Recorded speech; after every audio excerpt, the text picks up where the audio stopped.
Hello, Dr. TB. Toby Harnage here. I'm doing case 2 with the 35-year-old female with pulmonary fibrosis. For my ADLs, I have bathing, showering, toileting, and dressing. For my IADLs, I have house cleaning, meal cleanup. The test I want to perform is the 1-minute sit-to-stand test. And then for the shortness of breath breathing strategies, I'm going to go over some deep breathing techniques. All right. Hello. Toby Harnage, physical therapy student. Can I get your name and date of birth? Mrs. S, March 10th, 1990. All right, pleasure to meet you, Mrs. S. How are you doing today? Doing good. Yeah. How are you feeling today? Just a little shortness of breath here and there. Having trouble taking care of my kids sometimes. Okay, yes, I see you do have 3 kids. That can be pretty hard wrangling them around. Yeah. Well, it's good to hear. It's not good that you have short breath, but I'm here to help you fix that. Do you ever feel tired getting around the house, anything? Yeah, especially when I go up the stairs, man. It's really hard. Okay. And then cleaning up after the kids too, just walking around, doing what I need to, kind of get tired by the end of the day. Okay. A big thing with the stairs it's very reasonable to get tired of the stairs. I get tired going up and down stairs. One of the tips I would remind you, is this inside your house or outside your house? This is inside my house. Okay, so if you can have a stair at the bottom of the steps and a chair at the top, it doesn't have to be anything fancy, but just something if when you get to either spot, you can rest. You don't have to rush and get from A to B. It's important to take breaks. Okay. Do you have any trouble with bathing and showering?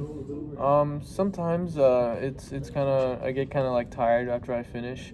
So when I want to get on with my day after like doing my grooming and stuff, it's hard to do that. Okay. Some tips while you're in there. You want to keep the water warm, not hot or freezing.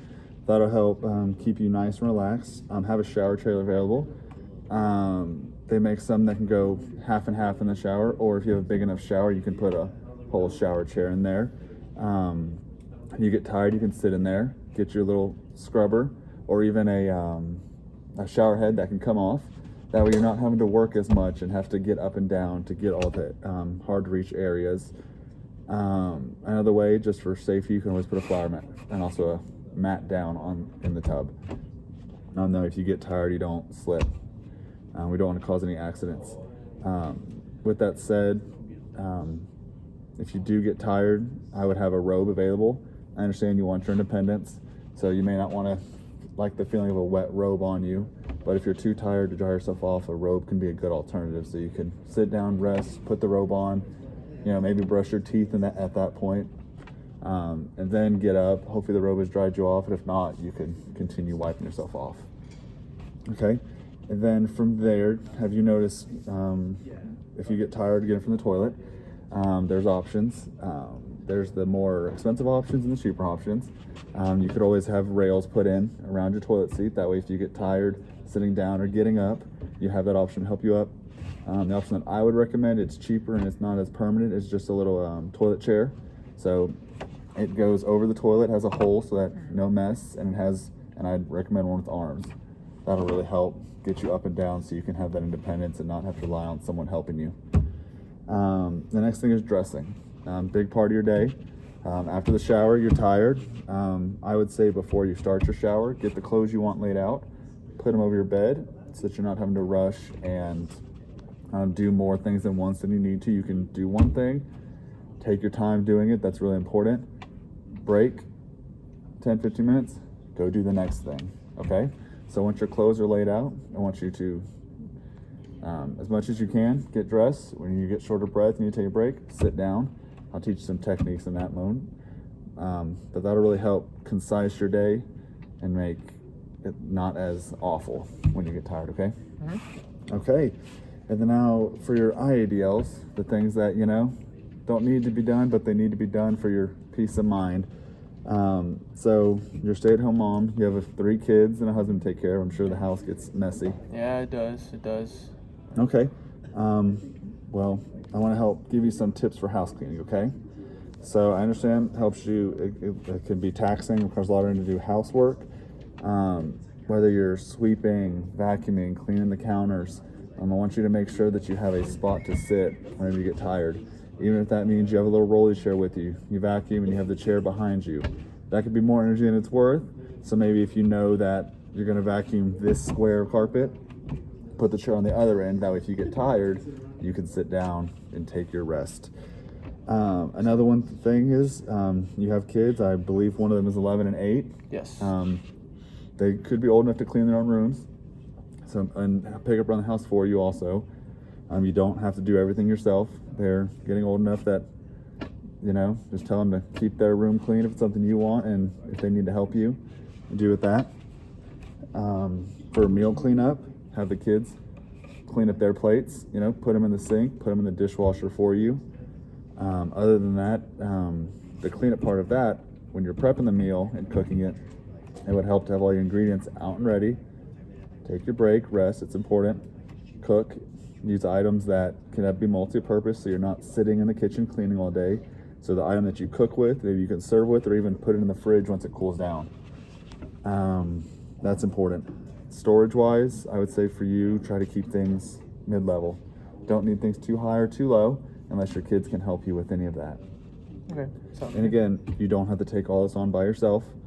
I know you want their independence, but that's what family's for. They're here to help you, just like you're here to help them, okay? Okay. Okay, good. So now that all that's done, one of the tests that I want to perform with you today, which we don't have to do it right now, I just want to talk you through. It's called the 1-minute sit-to-stand test. Mm-hmm. This test will help with your functional capacity, and it can really give me a good idea of a baseline for rehab, and it'll be a good test later on with all the breathing strategies, techniques we do from here on out to assess if what we're doing is working, and if not, what do we need to change? If so, how can we progress? Okay, so for the 1-minute sit-to-stand test, it's simple. So you're already in a chair. Preferably, if you can, you can put it against a wall. I chose this one for you because I didn't know what your hallway situation was and your house situation, and I wanted a nice, concise test that isn't gonna take a lot out of you. So you would set your chair against the wall. This chair's fine. It looks like it has some cushion, and it's a proper height.